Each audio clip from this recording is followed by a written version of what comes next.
বেকারত্বের বোঝা যখন গায়ে, তখন ছেলেটা রাতের আধারকে ভালোবাসে আর দিনের আলোকে ভয় পায়। 18 বছর বয়সী বেকার ছেলেটা এখন আর তার বাবার চোখের দিকে তাকিয়ে কথা বলতে পারে না।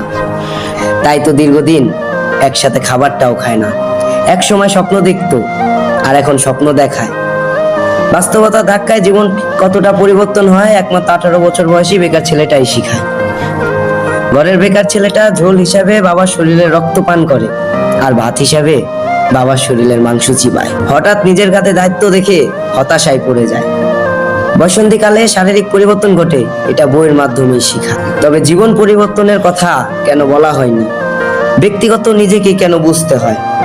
কাকেই বা প্রশ্ন করি, কারো কাছে তার উত্তর নাই। তবে তোমরা ছোট যারা রয়েছো, তারা বেকারত্বকে অবহেলা মনে করো না। একটা অবাক করা বিষয় হচ্ছে, আমরা 18 বছর বয়সী ছেলেরা দেখাই যে আমরা ভালো আছি, ভালো থাকি, তবে মুখোশ আর মুখের হাসির আড়ালে আমরা সবাই হতাশায় ভুগি।